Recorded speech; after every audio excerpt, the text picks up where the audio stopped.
Hello, this is Tara Galliano of Rediscovering My Body, and I wanted to update the video that I've made a number of years ago about how to find a sex therapist. Because what I find is that oftentimes people want to know how to consider who they should work with for sex therapy, or what they should be looking at. And really, what is sex therapy is kind of in there as well. So the first thing I'd like for you to consider, I'm calling the preliminaries, are what are the identities of this therapist that you want to work with?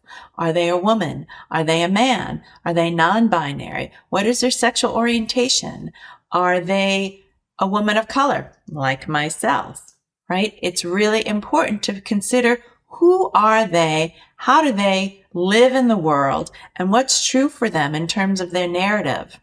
To the best of your ability, it would be really good to know that for yourself, who you would feel most comfortable speaking with. So this way, maybe there's a common language or a shared identity that you don't have to explain about yourself, which oftentimes, especially if we're part of a targeted population, that we feel that we need to explain a lot about who we are and why we identify as such. So put that to rest and maybe consider who it is that you want to work with. And the second preliminary is talk versus action. Because what I do as a certified sex therapist and a licensed professional counselor is talk therapy. Am I going to give you a hands-on massage? Not when you're hiring me as a certified sex therapist, because my license entails that I offer talk therapy.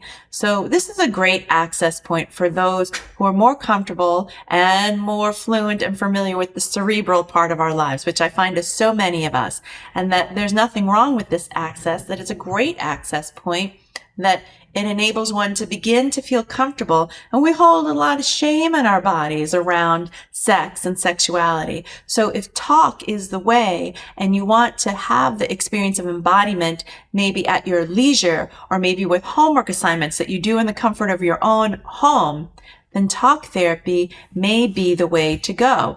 And also, you may feel more comfortable with talk therapy, maybe something that you've done for other issues that you've experienced, anxiety or depression. You'll get a super bill, right? You can submit that to your insurance company. You might even be reimbursed. And all of that is a consideration if you're going the clinical route, which is the talk therapy route. The other alternative is action-oriented or hands-on work.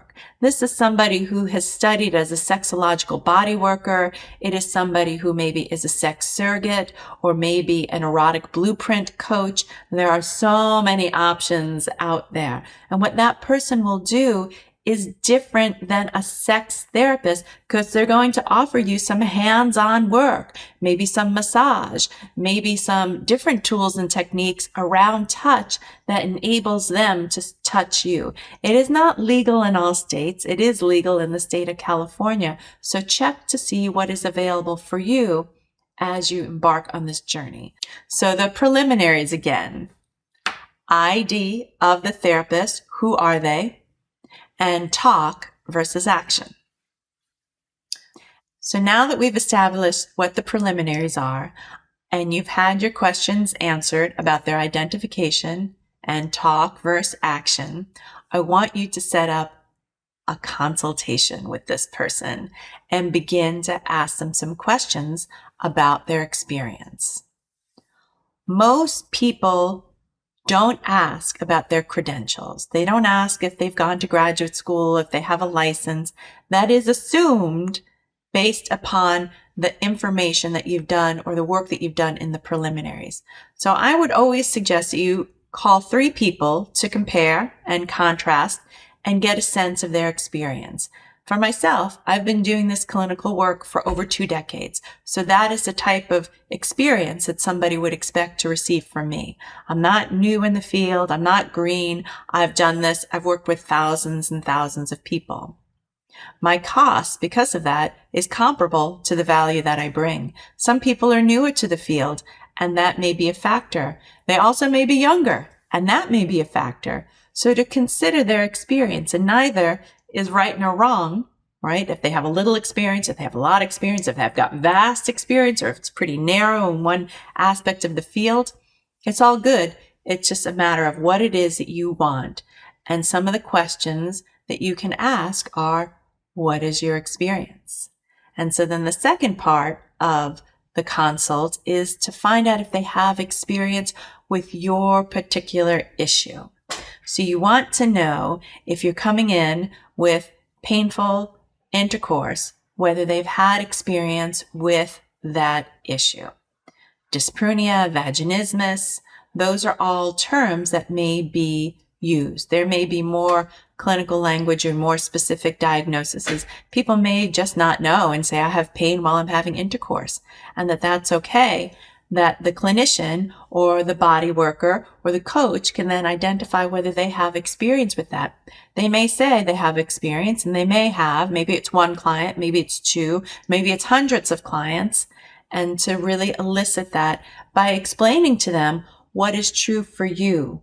What is your experience with this issue? And it's not getting to a diagnosis, but it's really getting to feeling that you're heard, feeling that they understand, and to feel that they're adding value to the conversation by the questions that they're asking you. So begin to notice that.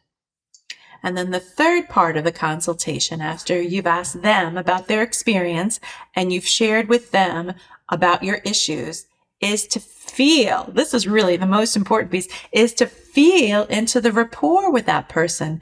Do you feel like they heard you? Do you feel like they listened to you? Do you feel like, I didn't like them? And there's no right or wrong answer. And if you didn't like them, that's a really good sign for you that you probably don't want to work with them. And it doesn't matter whether they have the right credentials, they've got the right experience. It's just a felt sense of, that doesn't work for me. I don't know what it is, and that's okay. I just don't want to work with that person. I don't want to be that vulnerable. I don't want to show up in that intimate way and share those feelings. And that's a really good sign for you to know, I'll pass, or there's more conversations to be had with other therapists. So I invite you always to check out 3. Find out the preliminaries about who they are, what I use to identify themselves. Talk versus action, right? Are they a clinical person or are they more of a hands-on person? And then to set up the consultation after you've done that preliminary work to find out their experience with your particular issues, and then how you feel with them, your rapport. So I hope this is helpful for you, and I look forward to hearing more from you. And certainly if you're interested in working with me, check out the link below. Much love to you all. Well.